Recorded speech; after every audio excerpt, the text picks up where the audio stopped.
everybody. Appreciate y'all stopping in for the path to franchising. My name is Dorian Cunion. I want to give a little bit of an introduction for myself. So, I'm originally from Baltimore, Maryland. I grew up in Harford County. Big Orioles fan. Just a little bit about myself. I went to Randolph-Macon College, which is down in Ashland, Virginia. After I left Randolph-Macon College, I got the opportunity to join 7-Eleven, which is actually the world's largest franchise company. It was a really good experience working with 7-Eleven. I worked there for 21 years. I started off as a business consultant where I worked with franchisees and eventually became the vice president of operations responsible for around 1,000 stores. During my career journey, I spent a little bit of time in charge of the franchising department, where I was responsible for both franchise marketing, recruiting, and also sales. In addition, franchise relations. So spent a lot of time studying other franchise companies, understanding why individuals elect a franchise, and then really understanding some of the good things and bad things associated with franchising. During that time period, I went back to school and got my MBA. A lot of my MBA was focused on franchising, really wanted to make sure that I could support my business in a really big way. You can see on the left, that's my motivation. You know, I'm a father of two.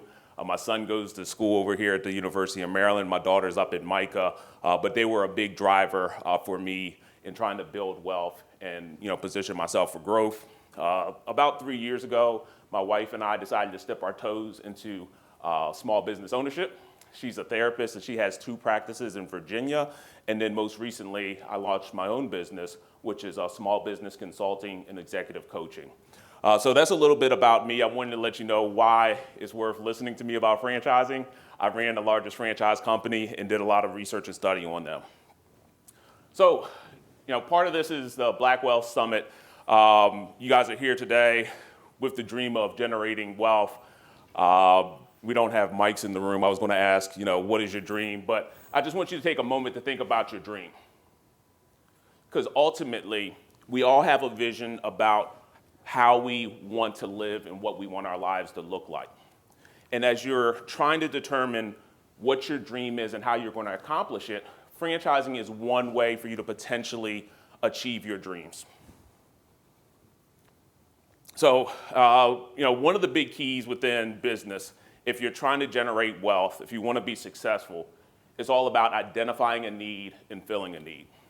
I was talking to an individual yesterday that was interested in opening a franchise, and what she shared with me was that she saw that there was this new development coming.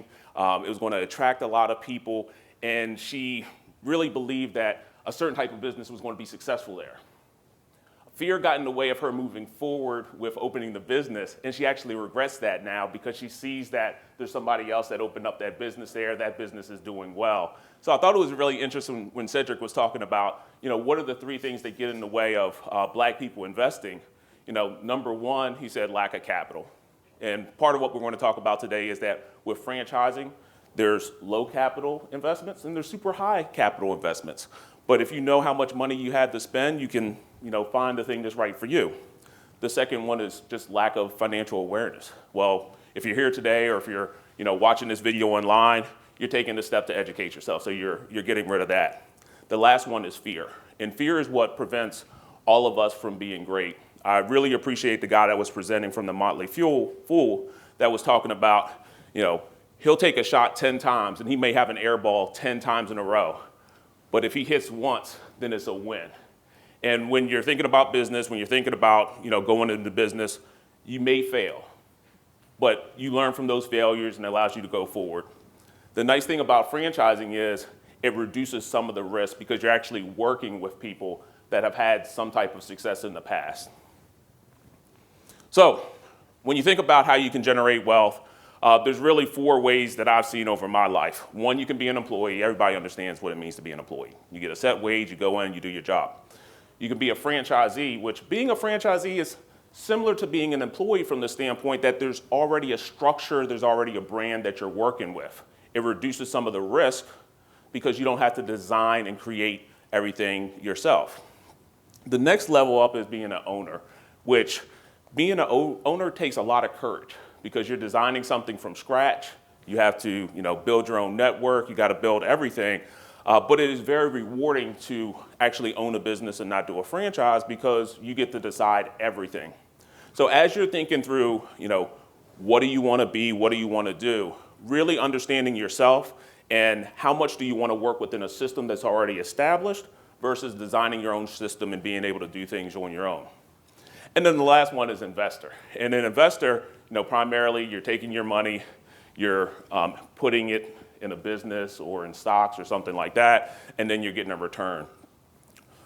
There's different ways that you can generate wealth, and a lot of the people that I work with, they actually will carry multiple of these roles. So they may be an employee and an owner until they can get their business to the point that they can do it themselves. But it's really important for you to be intentional up front to define what are the different roles that I want in my life right now to drive my wealth. So one major question is, why do companies franchise? Anybody have any ideas on why companies franchise? They got a proven system that works. They have a proven system that works. What other reasons? Allows them to expand at a rapid rate. What did I hear in the back? Yep. Advertising, yeah, because it helps them to build their brand. Yep. So, funny story, the history of franchising, it actually started with a guy named Singer. You ever heard of the Singer sewing machines? He decided to start franchising because of two reasons. One, he didn't have enough capital to help his business grow.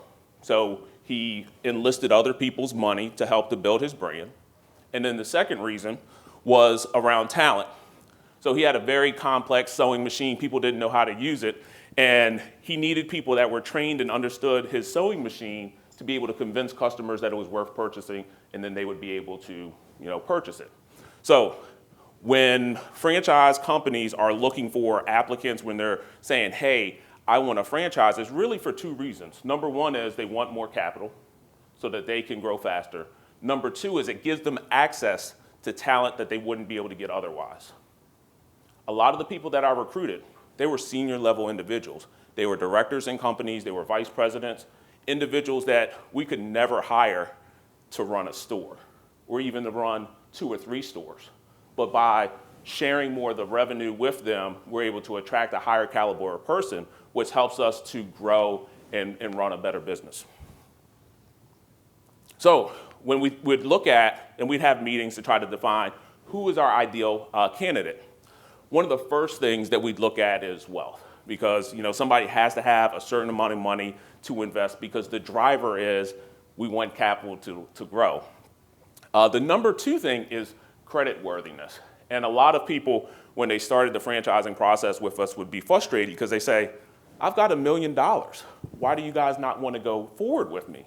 And it was really because of the whole credit. There are some people that are habitual about signing up for things and not following through. So credit worthiness is something that a lot of franchisors really look for.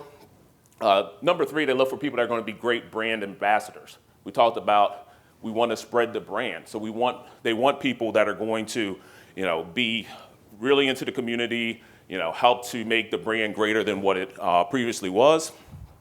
Depending on the business that you go into, experience is important. For some of the larger, franchisors, they may look for individuals that have prior management experience. They may look for people that have, profit and loss experience. And the reason for that is, they've studied, their franchisees. They understand who's successful and who's not. So they have criteria that they're looking for. You can find that criteria a lot of times on their websites.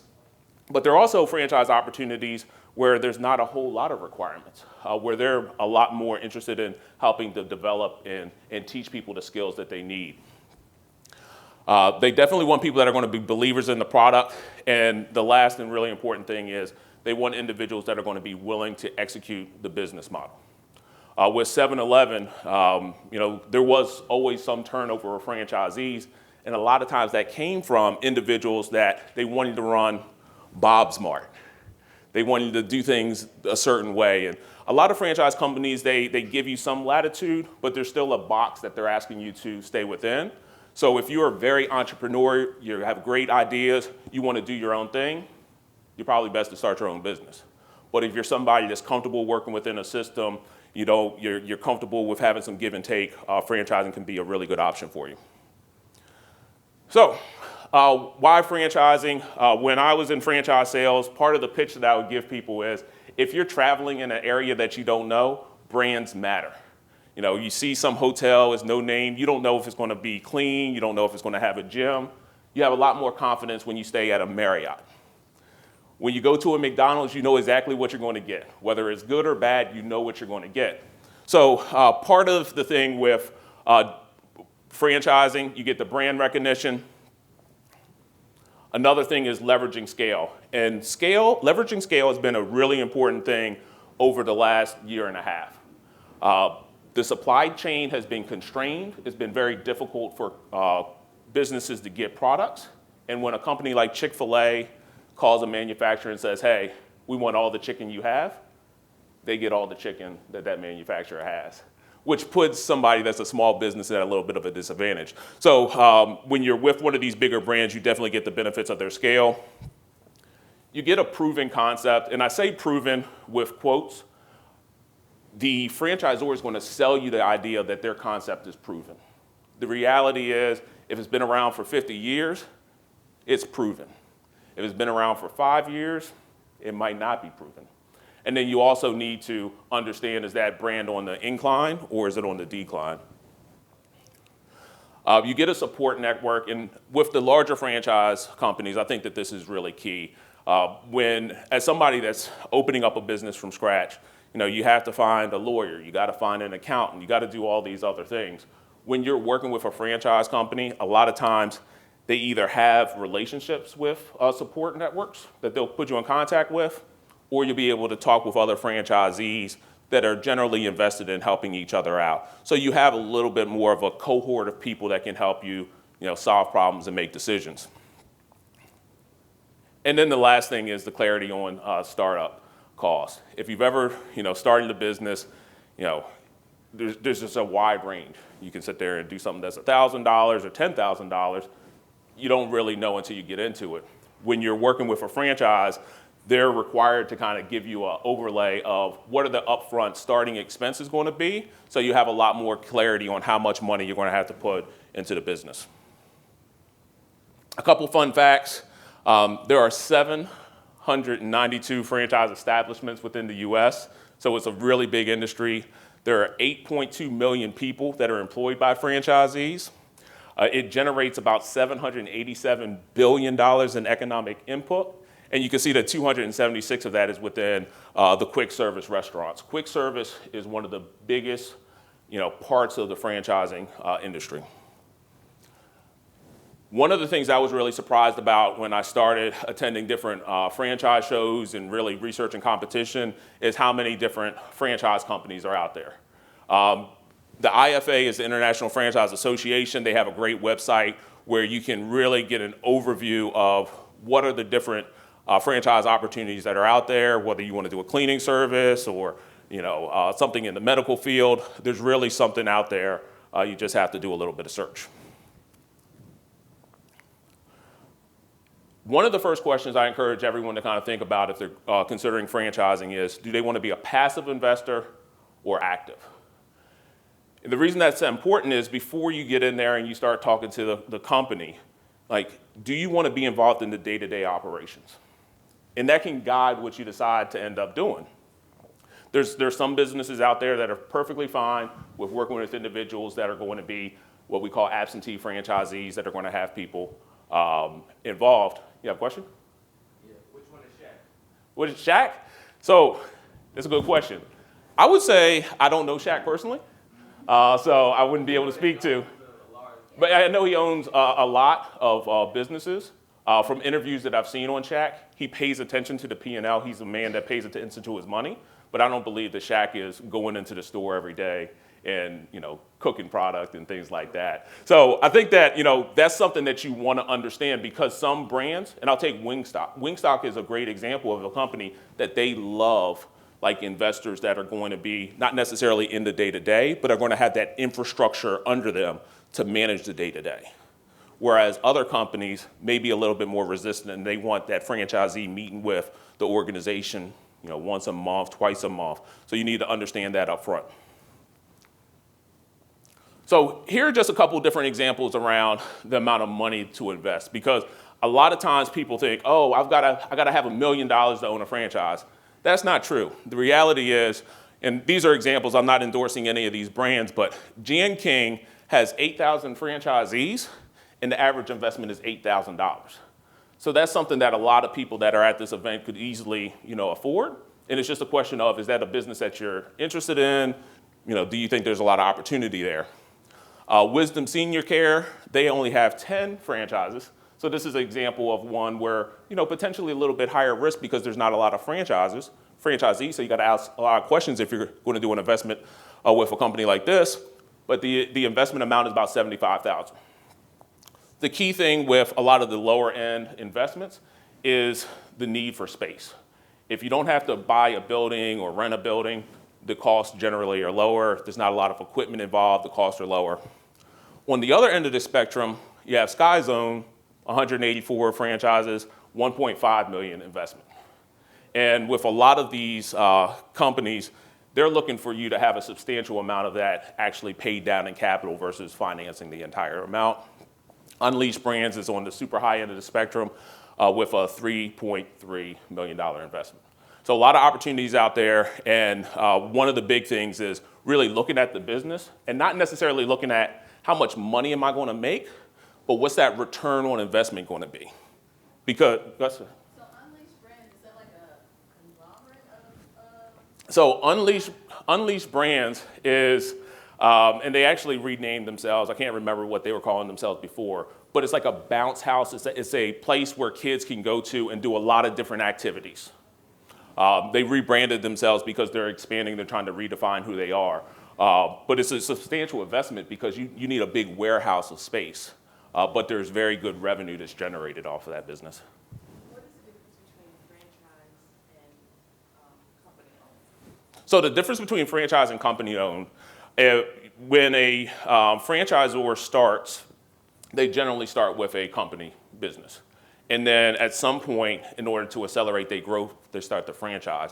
So for like Senior Care, they have 2 businesses that they continue to own where they actually have the employees. And then the company operations where the franchisee is an independent contractor that is responsible for the employees and things of that nature. So the total of 12? Yep, total 12 businesses, yep. That's it's a really good thing to pay attention to also, and I'll call out Sky Zone. So Sky Zone has 106 company-owned operations. If I was researching this company, I would ask questions on, why do you have so many corporate operations? Is it because the corporate operations are so profitable in certain areas that they want to hold on to those businesses and operate them themselves?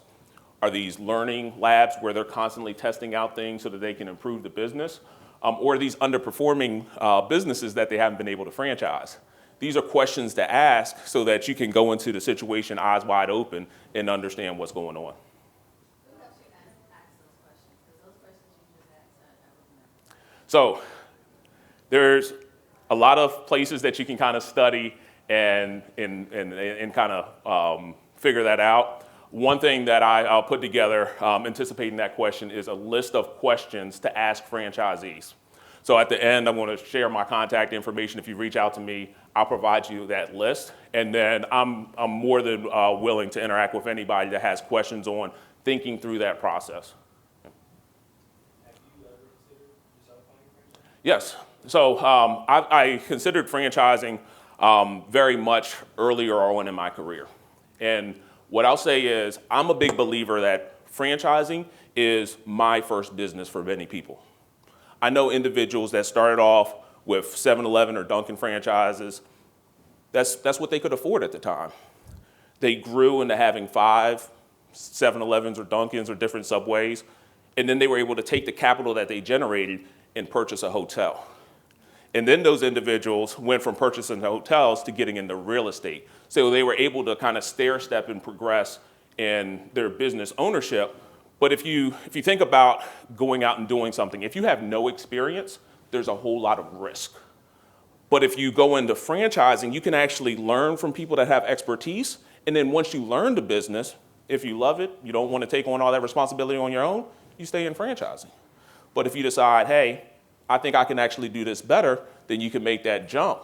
And you've already learned everything that that company was able to teach you. So on this IFA.com website, does it tell you like the franchising fee that each franchise charges, and then also how often does or do franchise fees increase like year to year? Yeah. So I'm gonna go through a couple slides, and I think I'm gonna answer that question for you. So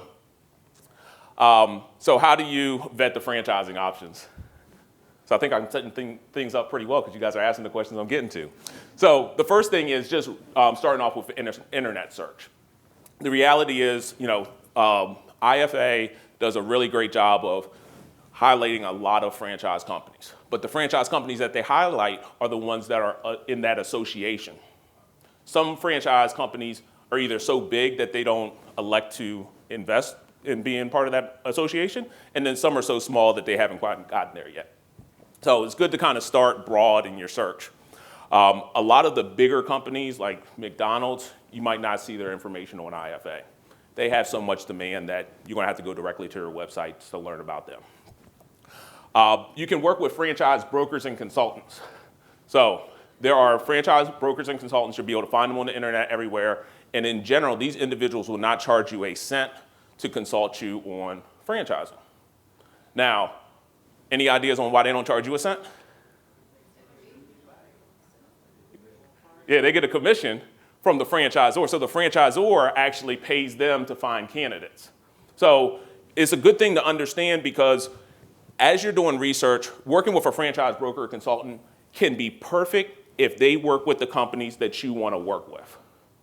But if you want to do something else, they are going to steer you towards the companies that they work with because that's how they generate their revenue. Not all of them. Some of them are, good people that are just going to help you in the process. But, whenever you're getting paid to do something, it kind of influences your behavior.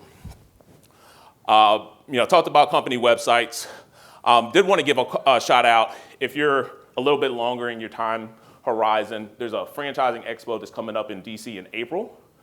Those are great events because in one shot, you get to meet, sometimes 50 to 80 companies, get to talk one-on-one with representatives of the company, and it's really easy to compare and contrast because you're consuming all that information at one time.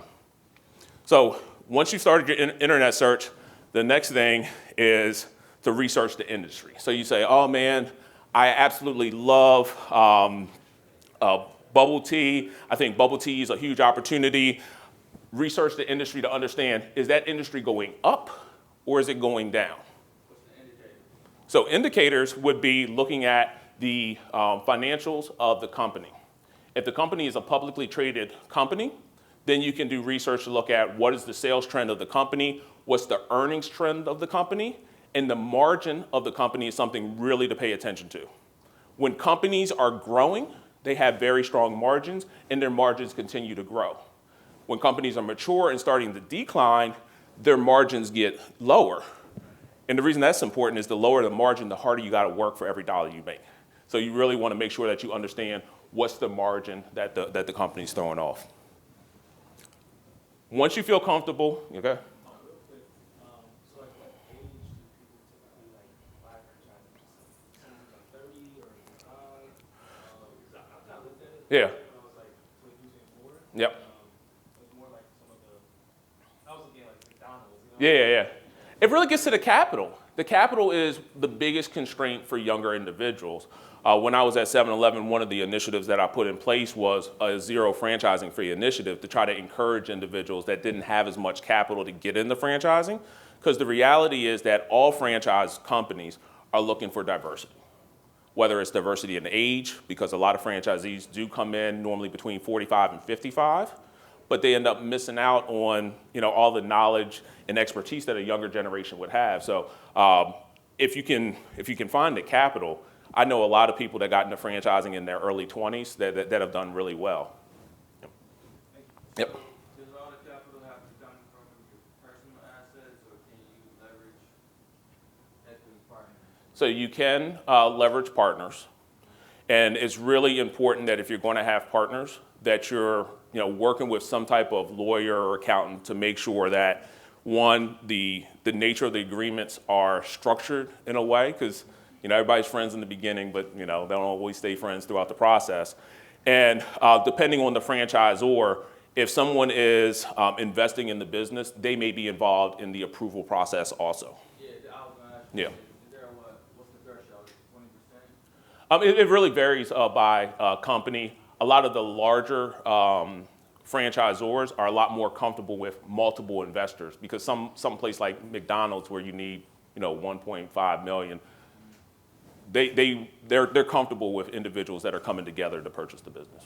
Right, so does only one person have to kind of guarantee or guarantor? So that all depends on the nature of the business, and nature of the business as far as your incorporation status. So if you decide to incorporate, then the corporation is going to be the one on the hook. Generally, if you have a corporation, they're still going to look for at least one individual to do a personal guarantee. It wouldn't necessarily be all the individuals. Okay. Yeah.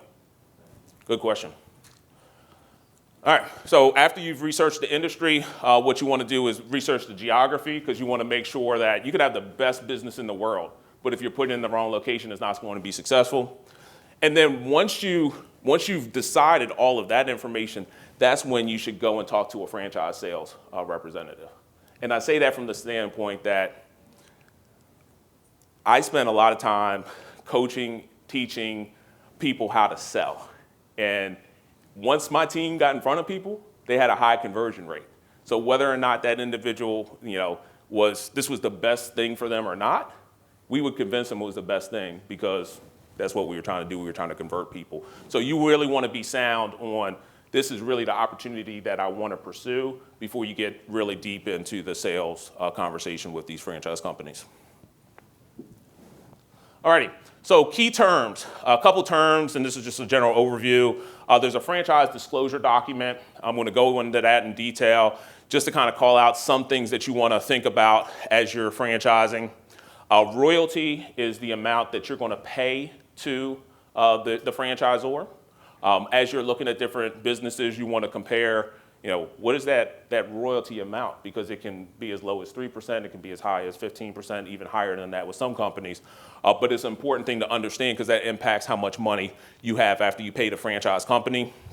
The trademark is the brand that you're investing in, and that's what you're licensing, is the right to use that trademark in their business system. And then the franchise fee is that amount that you're paying to just sign up and have the rights to be a franchisee. So when you're trying to make the decision about franchising, I'm going to encourage you to do two things. You want to get facts, which are hard numbers, and I want you to get opinions. Because if you rely on just one of them, you're going to make a bad decision. So from a fact standpoint, any company that is franchising in the United States has to develop a franchise disclosure document. And there's 20 or odd different things that are included in it. I've highlighted some in yellow that I think are really important for you to pay attention to. The first one is litigation.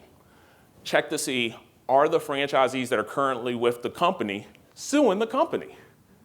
Because that can give you an insight to some of the hardships, some of the frustrations, some of the bad things that may be going on with the company. Number two is bankruptcy. You do not want to invest in a company that's not solvent. If they have a history of having financial issues, you want to think really hard before you sign up to work with them. Estimated initial investment, that's going to give you an idea, am I going to need 100,000? Am I going to need 10,000? You want to know that up front. Participation expectations, going back to, do they want you to be meeting with a representative every 2 weeks? Because if you don't have any interest in doing that, that's going to be a conflict. Stay away. But if they're a little bit more comfortable with you having a designee or somebody else, it's good to understand. This one is really interesting, financial performance. It's an optional one. So as you're researching, and I'll pause just to make sure everybody's getting this, as you're researching, you want to understand, are they including the financial information of their franchisees? And if not, to ask them why they're not. Because it's optional, so they don't have to. If they're sharing that information, it gives you more insight to how much money are current franchisees making? And that can help you to decide, hey, yeah, it looks like franchisees are making about $80,000 a year. I feel comfortable with this. Or no, they're not making that much money on average. I should stay away. And then the last one is the financial statement. And the financial statement is the company, not the franchisees, but the parent company, their financial statement, which is generally audited, which provides you insight to the financial viability of the company.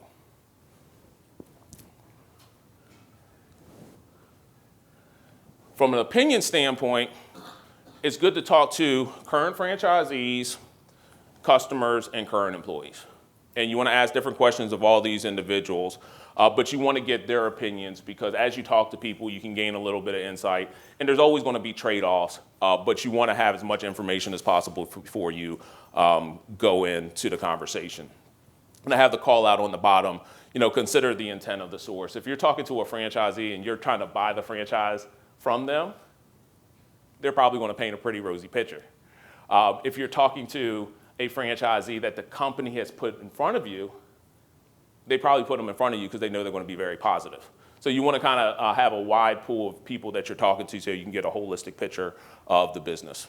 I have a question. Yep. Is there a risk, what risk is there on the franchisor if the franchisee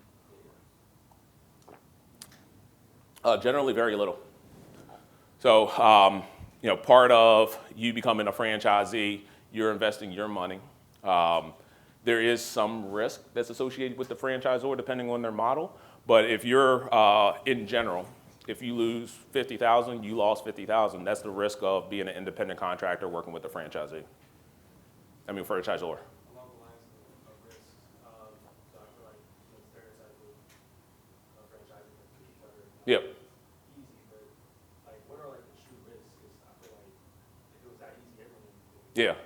So really, and the true risks go back to the viability of the business model and your personal desire to participate in the business. If, like I said earlier, if you build a store in a bad location or you sign up with a company where there's just not customer demand, you're not going to be, successful. And that's where, going back to the beginning, you want to start with filling a need. What are the needs that you see? And then make sure that the business is filling that need because that's going to be how you generate wealth. All right, so just a recap of some common mistakes that I've seen people make with franchising over the years. Number one, not talking to current franchisees.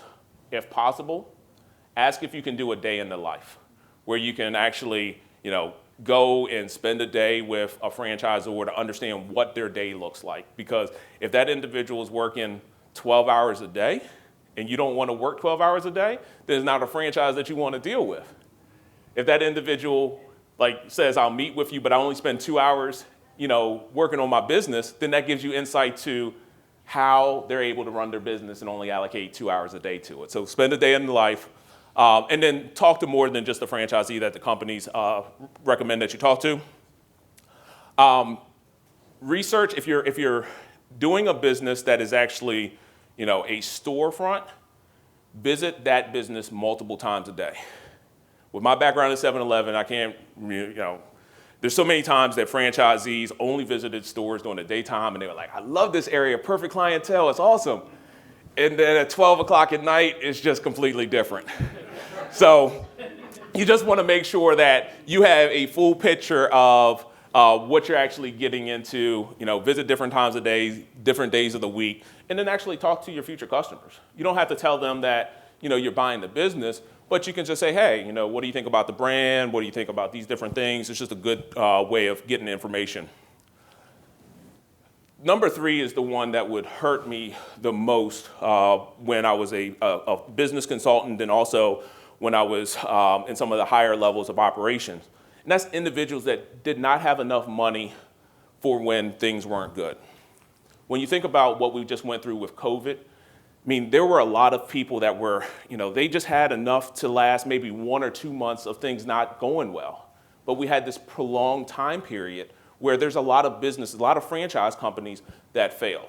And it's very unfortunate from the standpoint that the franchisor, they see that franchisee go, and then another franchisee comes in, and then the franchise ultimately continues to make money. But it's really that franchisee that didn't have enough of a rainy day fund that ends up suffering and losing out on their savings. So don't just say, hey, I have enough money to meet the minimum requirements. Make sure you have enough money if the business gets off to a slow start, or if something unexpected happens that ends up eating into your profitability. How much would you say you should have in reserve for that? So I really appreciate the comment that John said during the earlier presentation where he talked about 6 months. I mean, it's pretty difficult to save much more than 6 months. And if something's going on that's impacted businesses more than 6 months, there's always a chance that somebody else is going to come and help.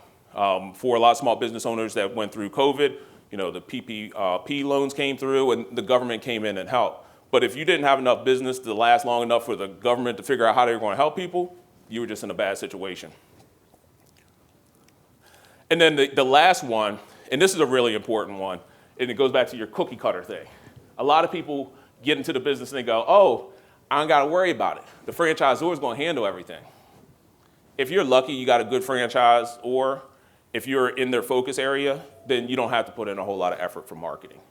But if it's a national brand, and maybe they're focused on LA, and they don't care what's going on in Prince George County. So you want to make sure that you have a plan for how you're going to market business and generate your own revenue regardless of the support that you get from the parent company. Yeah, so is there in terms of the backs, is there some type of quick model that somebody could do or analyze in order to see if, possible franchise acquisition would be, a good thing to pursue or not?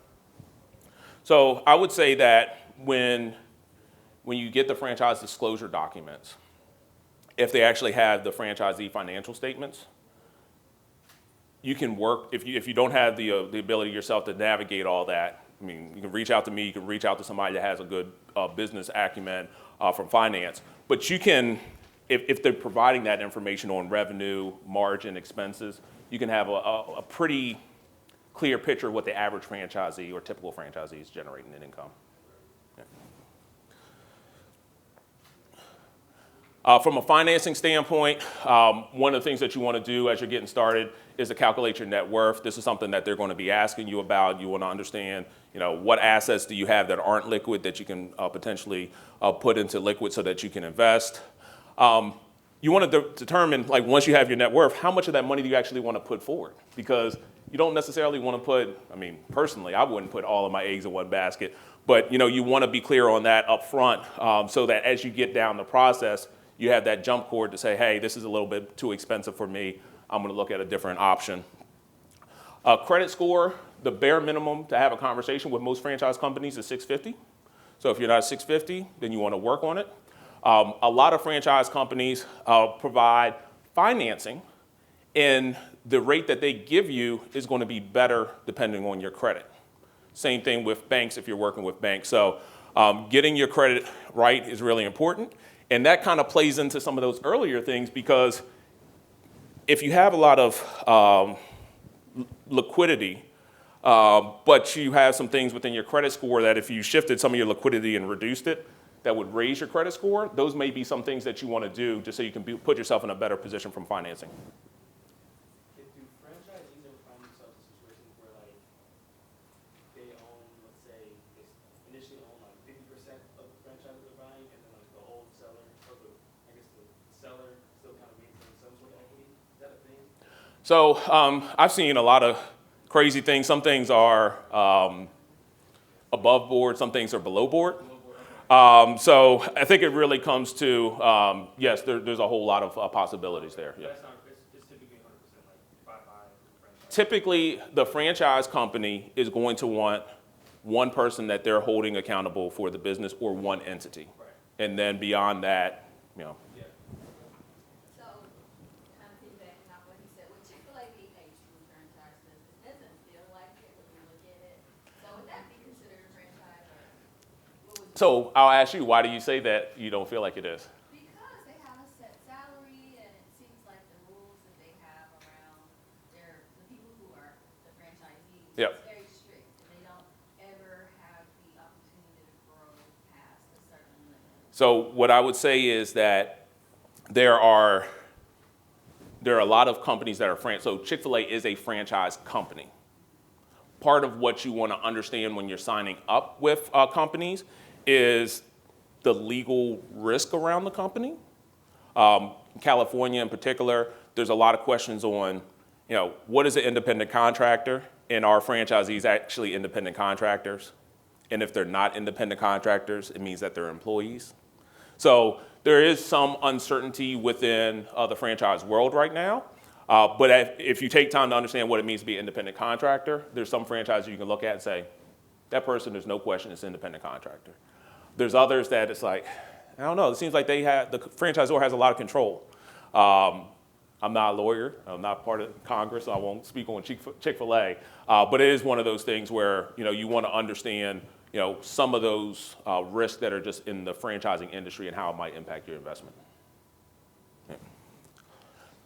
And then the last thing is just how you will pay for the franchise. Some individuals, pay cash, completely themselves. Some people get angel investors or silent partners. So that's something that you want to make sure that you think through.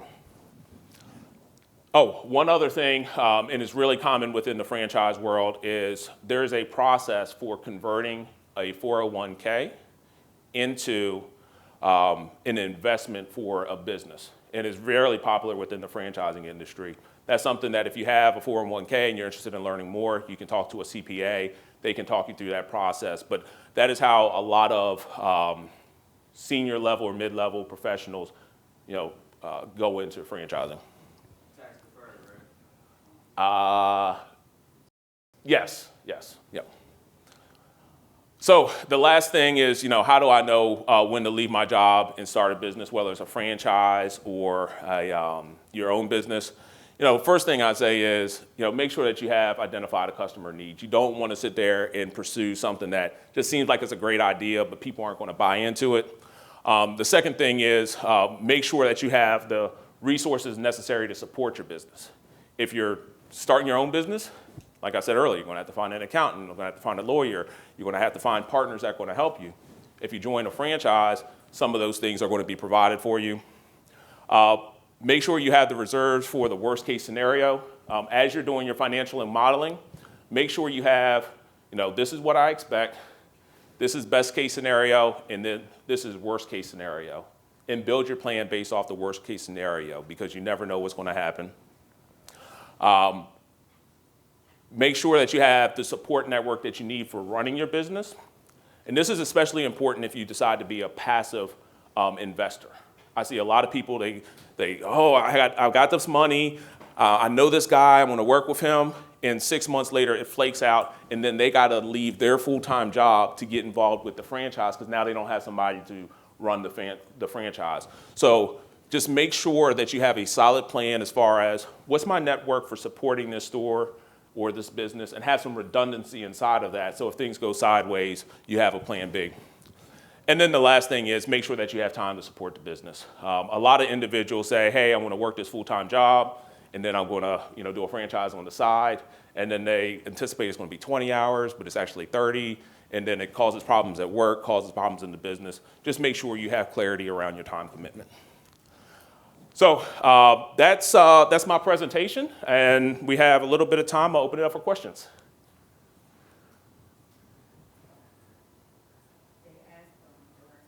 Okay, good. That's why I was like, I didn't want to mess up the flow and the energy, so I appreciate people asking questions during the session. I guess, I know like McDonald's is kind of like the gold standard Yep. franchising, but I guess, what are some of the smaller ones that you may not be aware of? So what I would suggest is paying attention to social media. If you're young, your friends. If you're not young, your kids or your nephews, because there's so many businesses that I would not have even thought of investing in, but they've just blown up. A great example is like smoothies and tropical smoothie and those things. A couple years ago, I was like, who want to do that? But you see them all over the place now. So especially me, I'm older. Like I don't necessarily see everything, but it's like when you're paying attention to social media, who's getting a lot of buzz, who's growing fags. Zaxby's is competition to Chick-fil-A. they are growing like crazy right now. So, I think paying attention to what are trends just in consumer demand, there's one, and I don't know, Leon, is she franchising yet? The vegan, slutty vegan? I think everything, not franchising yet. Yeah.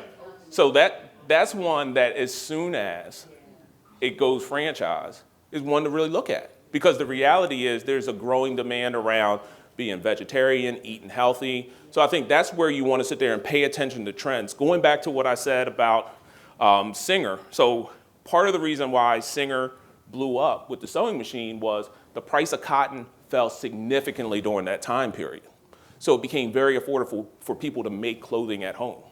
He realized that, built a sewing machine that everybody could have in their house, and marketed it that way. And if you go through the history of franchise companies, McDonald's, the reason that they blew up is because people started driving. And as people were driving more, they wanted food when they were outside their house, but they didn't want to sit down in a restaurant. They just wanted to be able to grab and go. So the more that you can kind of understand the changes in customer needs, you can be ahead of the curve. Because getting in Chick-fil-A now is going to be good business, be solid. But the people that got into Chick-fil-A 15 years ago, those are the ones that really cleaned up. So, one of the things is just try to identify where, there's probably not a lot of hockey fans in here, but where the puck is going, and then go to the puck. So. I have a question, and good morning, y'all. My name is Christina Johnson. I'm a junior marketing major at the Howard University. And whoever else is there, if y'all are at Hampton, I'm sorry. Oh, But anyway, shots fired. Be real HU, I'm sorry. Oh. And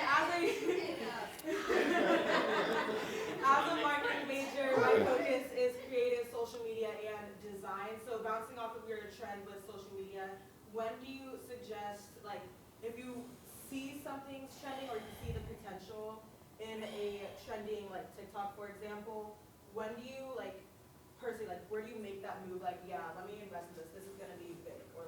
Or is it just a kind of a game? It's really, one of those things that if you study businesses, all businesses, start off kind of slow, and then you have early adopters, and they kind of, that's where there's a lot of risk. So you think about Uber a couple years ago. There's a lot of risk in Uber a couple years ago, but then when you get in, you see that the risk goes down and the profitability still goes up. But at some point, everybody's going to the party, and that's when the profitability starts to go down. And really right before the pandemic, you think about Uber, and Uber's an independent contractor model, similar to a franchise. There were so many people that were starting to do Uber that Uber drivers were actually making less than they were, previously. So you really want to, and it's difficult, if, like he said earlier, if everybody could do it, everybody would be rich. But it's trying to read the trends to say, this is an emerging brand. There's not so much risk that I'm not comfortable with going into this brand, and I'm going to get in here. And the more you can go when the business is on that upswing, the better return that you're going to get. There's a lot of money to be made in mature businesses, but there are a lot of businesses that are on the decline. And that's the worst thing is when you get into that business, right before the decline happens, and then you're in that situation where, you're not making a lot of money, and it's difficult to sell that business to somebody else because they see that it's not making money. So similarly to the real estate industry, I know when COVID was happening, and again, I was on TikTok all the time. With that, a ton of influencers were like, "Oh, COVID's happening. People are selling their houses. If you want to work into real estate, you can get your real estate license X, Y, and Z." And I know all the people that were distributing real estate licenses, Yep. they profited off of that insanely. Yep. But now, when you're looking at the real estate industry, there's too many realtors and not Yeah. enough houses on the market, especially with stuff. It's being expensive. People Yeah. don't want to buy a house. So that same correlation on that. It's similar to that. I would say that in most times with franchise businesses, the cycle is longer. So with realty, the cycle kind of can be more very frequent ups and downs. A lot of times, you have a longer kind of life cycle for a lot of these franchise businesses. Yep. So you spoke on the net worth level of comfort that you have Yep. to invest. Is there a rubric or formula you would say 20% of your net worth, 30%? I think that's very dependent on the individual and the stage of life. If you are towards the back end of your life, you know, I mean, back end of your earning life, you may be a little bit more conservative in what you want to invest in. If you're on the front end where you can afford to, you know, take a loss and then be able to come back from it and it's not going to impact your longer term dreams, then I think that you can, you know, invest a little bit more. And that's where, you know, we started a conversation saying identify what your dream is. Because if you say like 10 years from now, I want to have X amount of money, then you have to like start looking at the options to say, I'm only going to get halfway there with this. If I do something a little bit more risky, I could get there. So then you can evaluate how much risk are you willing to put into, you know, what you're doing. And it, you know, to a certain extent, it goes back into you believing in yourself and really knowing what your capabilities are. And that's where that self-awareness is really important. Do you offer like coaching and helping people with their franchising selection process? Yeah, so that is something, you know, I have business cards in the back. Oh, there's not a, there's supposed to be a slide that has my information. But my name is Dorian Cunion. My business is Your Path Coaching and Consulting. You can find me on LinkedIn. Reach out. From an initial consultation, love to just kind of talk to you. If you have questions, be able to answer. If you want to have a long-term relationship, that is something that I do work with individuals to help them both, you know, determine whether or not franchising is the right thing for them. But then also, if you decide, hey, I want to open up my own business, I can help to guide you down that path. In that case, in that case, are you offering any mentorships or, you know, any like internship, scholarship opportunities? Because like I said, I'm at Howard, so I don't have a full-time career yet, but definitely in the works of looking. Yep. So I would say reach out to me. I have a pretty big network. If there's any assistance I can provide you, I'd love to help you out. Awesome. All right. So you said, Okay, hi, my name is Renee Collins, and I'm also at Howard. Christine is actually my business partner. We're finalists in the HBCU taste competition. Okay. So earlier in one of our other sessions, we heard how we can expect slow economic growth. How do you think that that's going to affect franchise businesses? Do you think that because of the slow economic growth, some of them will be discounted and it's a good time to jump in? Or is it more of because there might be like not as many customers, it's not really a great time to consider investing in a franchise? So in my 20 years of, you know, kind of studying franchise companies, occasionally they'll discount the franchise fee, but for the most part, the franchise fee that you pay to get into a business is associated with their marketing expense for attracting you. So the franchise fee won't change. Some of the risk that is very present right now is around inflation. The cost of certain real estate is going up. The cost of equipment is going up. So there's some, you know, potential risk right now or increased expense right now for getting into business. But part of the conversation I was having with one of my clients the other day is, I mean, there's no reason to believe that once the price of a freezer goes up, that it's going to come back down. So I don't really think that, you know, waiting for the economy to get better is going to be the best thing. What I actually believe is that when people are scared, they tend to pull back on investing money. So the opportunity that actually presents itself right now for those that have that risk tolerance and are in the position is you're going to be able to move on opportunities that other people are going to be scared of because they're going to be concerned that over the next 6 months there might be a recession, not thinking about that recession is going to last for, I ain't going to say how long, but on the other side of that recession, the economy is going to probably take off. So. All right, well, I appreciate everybody's time today.